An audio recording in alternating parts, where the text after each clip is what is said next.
Nobody's Boy, Chapter 23. Once more upon the way. I had made some friends in the mine. Such terrible experiences, born in common, unite people. Uncle Gaspard and the professor, in the particular, had grown very fond of me, and although the engineer had not shared our captivity, he had become attached to me like one is to a child that one has snatched from death. He invited me to his house. I had to tell his daughter all that had happened to us in the mine. Everyone wanted to keep me at Versailles. The engineer told me that if I wished, he would find me a position in the offices.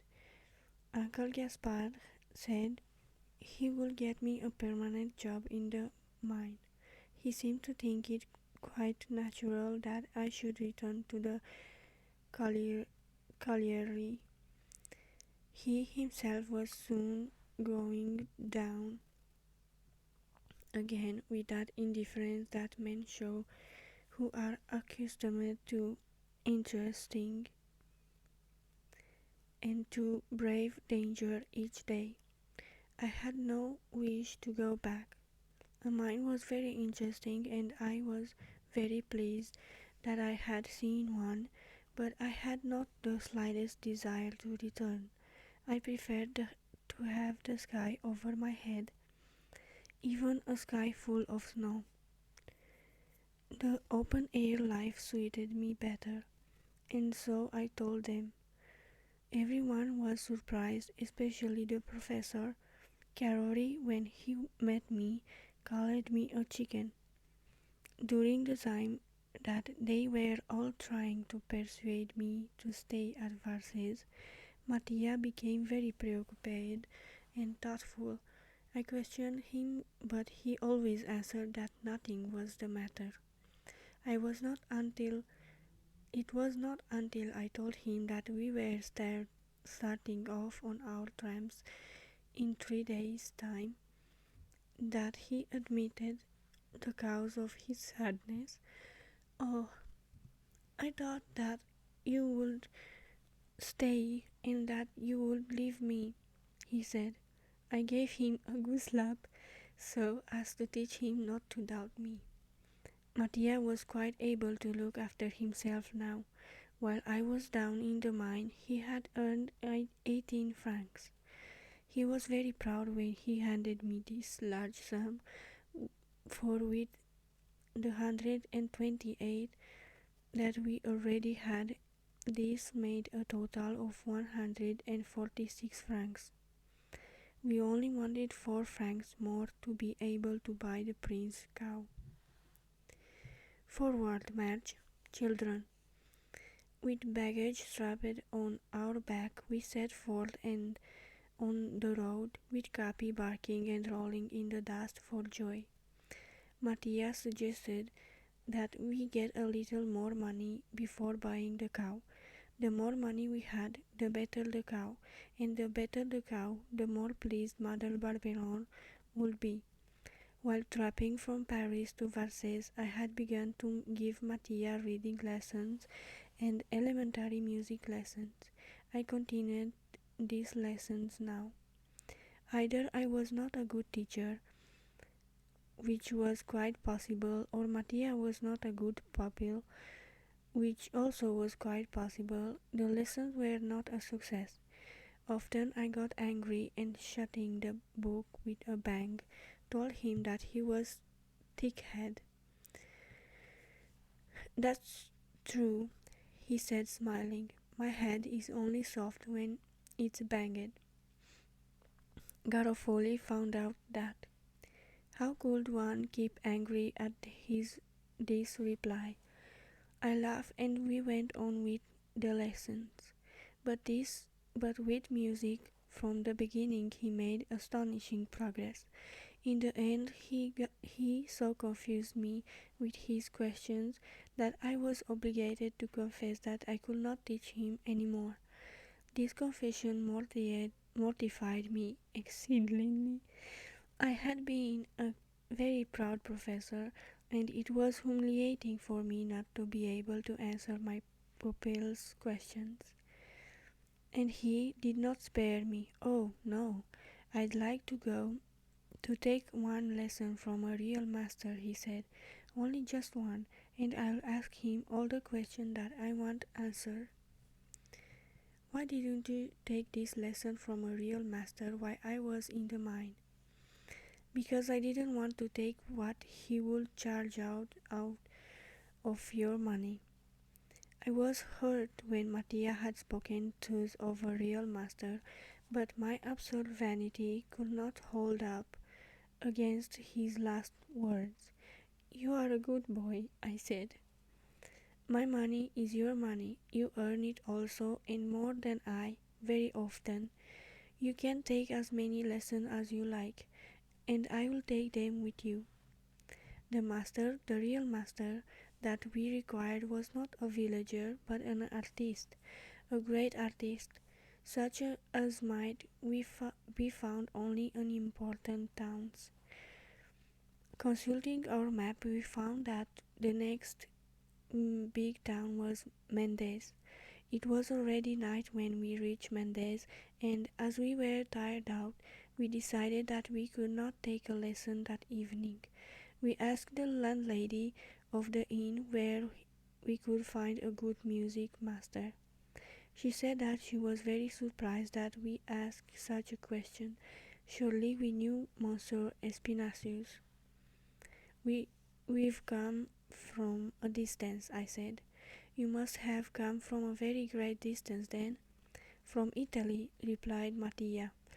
Then she was no longer astonished, and she admitted that, coming from so far then, we might not have heard of Monsieur Espinacius. "Is this professor very busy?" I asked, fearing that such a celebrated musician might not care to give just one lesson to two little urchins like ourselves. "Oh, yes, I should say he is busy. How couldn't he be?" "Do you think that we will receive us tomorrow morning?" "Sure. He receives everyone when they have money in their pockets, naturally."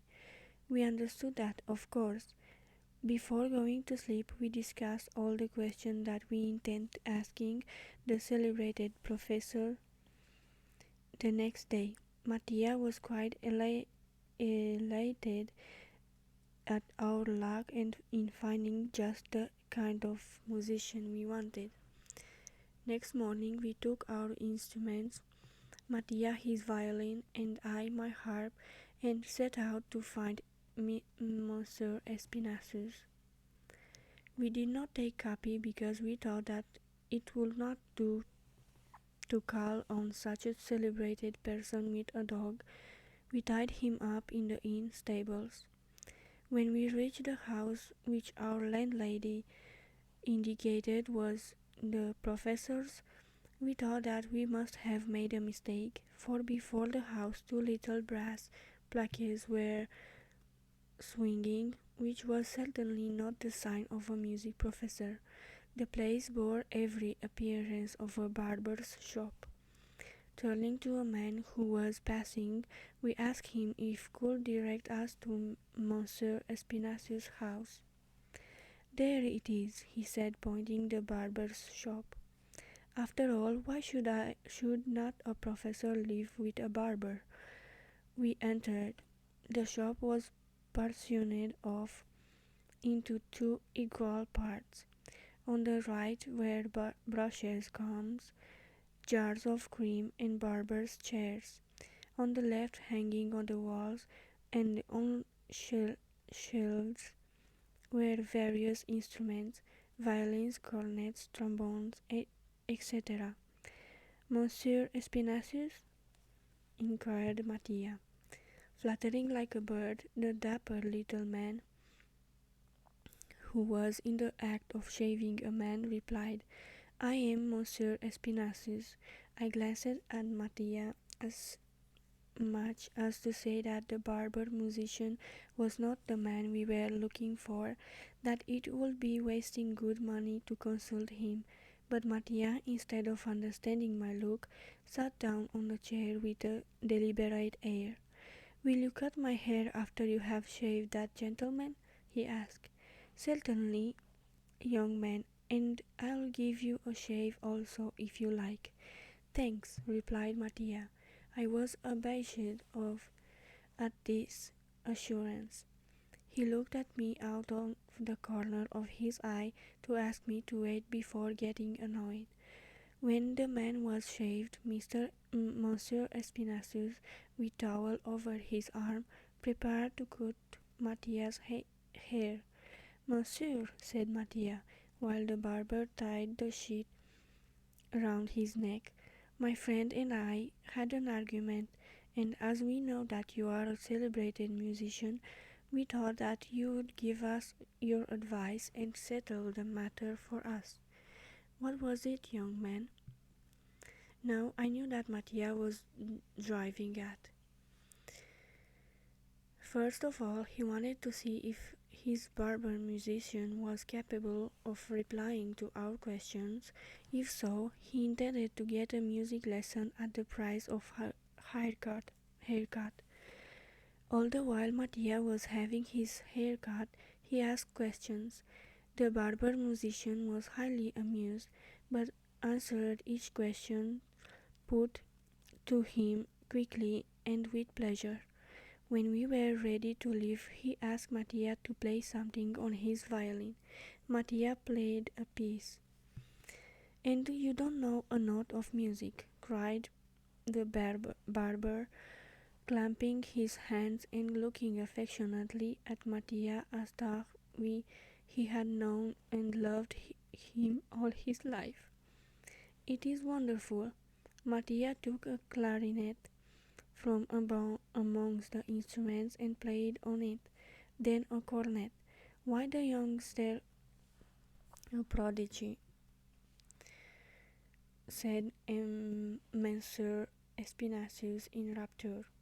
"If you will stay here with me, I'll make you a great musician. In the mornings you shall learn to shave my customers, and the rest of the day you shall study music. Don't think because I'm a barber I don't know music. One has to live." I looked at Mattia. What was he going to reply? Was I to lose my friend, my charm, my brother? "Think for your own good, Mattia," I said, but my voice shook. "Leave my friend?" he cried, linking his arm in mine. "That I will never could. But thank you all the same, monsieur."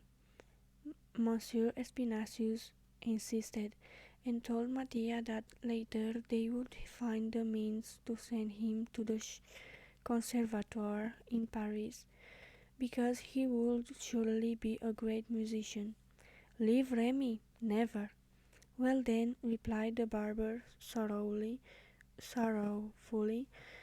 "let me give you a book, and you can learn what you do not know from that."